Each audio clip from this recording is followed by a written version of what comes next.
नमस्कार दोस्तों, मेरा नाम है मनीष कुमार सिंह और आप देख रहे हैं 4 पीएम महाराष्ट्र।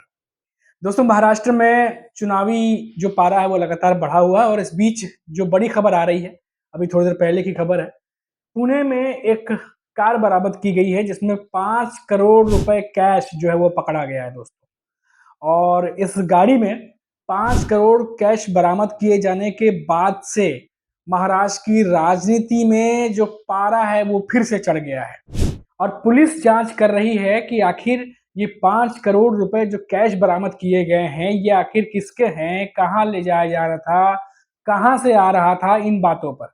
लेकिन इन सबके बीच जो यूबीटी पक्ष के शिवसेना के बड़े नेता हैं संजय राउत, उन्होंने क्या कुछ कहा है जिससे सियासी हलचल बढ़ गई है। पहले आप वो सुन लीजिए, उसके बाद जो पूरे महाराष्ट्र में जो सियासी पारा हाई है उसके बीच में ये जो पैसा गाड़ियों में भर भर के अब एक स्टेट से दूसरे स्टेट जा रहा है, वो भी इतने बड़े लेवल में 5 करोड़ कैश छोटी रकम नहीं होती। तो संजय राउत ने क्या कहा पहले वो सुनते हैं, उसके बाद चर्चा को आगे बढ़ाते हैं। आपको पता होगा मैंने यहाँ से कहा था कि एकनाथ शिंदे ने अपने लोगों को 50-50 करोड़ फिर एक बार देने का चुनाव जीतने के लिए व्यवस्था की है। उसमें से 15 करोड़ का फर्स्ट इंस्टॉलमेंट सबको जा रहा है, ये मैंने कहा था। 15-15 करोड़ का फर्स्ट इंस्टॉलमेंट भेज दिया है और काम चल रहा है। उसमें से सांगोला के उनके जो गद्दार आमदार है उनके 15 करोड़ जा रहे थे। अभी 5 करोड़ का तो हिसाब लग गया, 10 करोड़ छोड़ दिया। 5 करोड़ का हिसाब दिखा दिया है। 2 गाड़ियां थी, उसी विधायक के लोग गाड़ी में थे। एक फोन आ गया, एक गाड़ी छोड़ दी।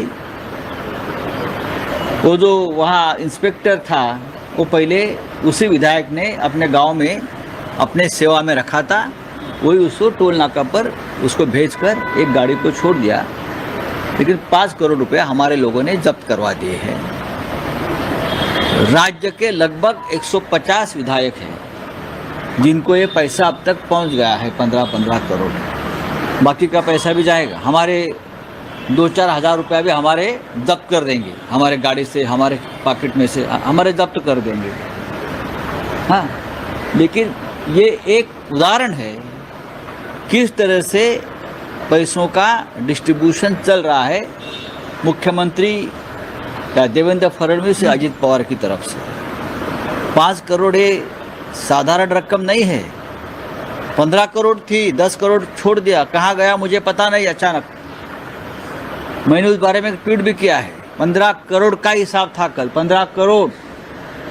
तो पूरे राज्य में इस तरह से 15-15 करोड़ पहले पहुंच गए हैं अपने विधायक के पास, और बाकी के 30-30 करोड़ रुपए जल्दी ही मिलने वाले हैं। और ये सब पैसा जा रहा है, अभी जाएगा पुलिस प्रोटेक्शन में। सर, लोकल जर्नलिस्ट जो वहाँ पहुंचे तो कई बार पूछा गया कि कौन है जिसका पैसे, कोई जानकारी ना पुलिस की तरफ से दी गई ना ही इनकम टैक्स की तरफ से दी गई। मुख्यमंत्री के बंगले से एक फ़ोन आया और पूरा मामला रफा दफा करने की कोशिश की। इसके लिए हमारे पास पूरे एविडेंस है, जल्दी आ जाएंगे सामने। कौन था बताइए ना। कोई ऐसी ही एक अनाथालय की गाड़ी था क्या? गाड़ी का कोई माँ बाप मालिक होगा ना गाड़ी में कोई लोग तो हो गए, उसका पंचनामा किया होगा, उनको छोड़ दिया गया। सिर्फ गाड़ी जब्त की और पैसा जब्त किया। इसलिए वो पैसा सीधा मुख्यमंत्री कार्यालय से ऑपरेट हो रहा है। तो ये थे संजय राउत जो कि आजकल रोज ही प्रेस वार्ता कर रहे हैं, बल्कि पिछले कई महीनों से लगातार प्रेस कॉन्फ्रेंस करते रहते हैं और बीजेपी और महायुति के नेताओं को हर रोज ही आड़े हाथों निशाने पर लेते हैं। और इस बार जो ये घटना सामने आई है कैश बरामदगी की, 5 करोड़ रुपए कैश में, उस पर संजय राउत ने सीधा महाराष्ट्र सरकार को घेरे में लिया है। और साथ साथ ये भी कहा कि 15-15 करोड़ रुपए की खबर थी कि ले जाने थे, लेकिन 5 करोड़ रुपए बरामद हुए हैं, 10 करोड़ जो है इधर उधर हो गए हैं। तो देखिए दोस्तों, ये कोई नई बात नहीं है कि कोई जर्नलिस्ट या कोई एंकर या कोई रिपोर्टर कोई चीज बताए तो ही लोगों को पता चले। आप सबको पता है कि चुनाव के माहौल में जो कैश फ्लो है, कैसे नेता यहाँ से वहां करते हैं, कैसे पॉलिटिकल पार्टीज जो है यहाँ से वहां पैसे पहुंचाती है चुनावों में, हालांकि ये जांच का विषय है, पुलिस जांच कर रही है कौन थे इसके पीछे, किसके पास ये पैसा निकला, कहाँ जा रहा था, कौन वो लोग थे, क्या कोई और भी गाड़ी थी जिसमें पैसे भरे हुए थे। तो ऐसे कई सारे सवाल हैं जो कि अब पुलिस जो है वो जांच कर रही है।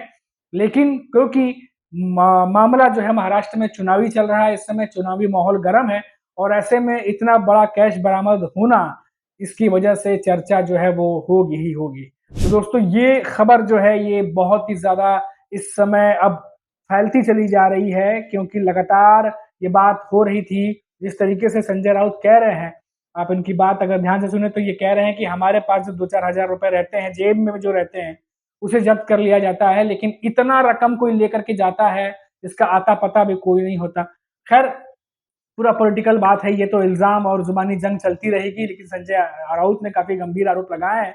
अब देखना होगा कि पुलिस जो जाँच कर रही है, उनके पुलिस की जाँच में क्या कुछ निकलता है या फिर मामला रफ़ा-दफ़ा हो जाता है, ये भी देखने वाली बात होगी दोस्तों। तो ये महाराष्ट्र की जो बड़ी अपडेट थी, वो हमने आप तक पहुँचाई और इन सब के बीच एक और बड़ी खबर हम आपको दे देते हैं।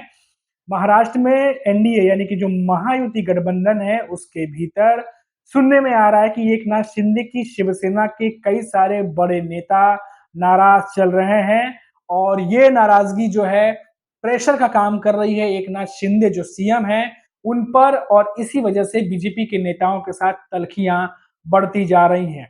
कारण आपको पता ही है, सीट शेयरिंग, और बीजेपी जो है सीट शेयरिंग के मामले में वो कहीं ना कहीं अपने मन मुताबिक सीट पर लड़ना चाह रही है, जिसकी वजह से कुर्बानी जो है वो गठबंधन के बाकी दोनों दल यानी अजीत गुट और एकनाथ शिंदे की शिवसेना को देना पड़ रहा है।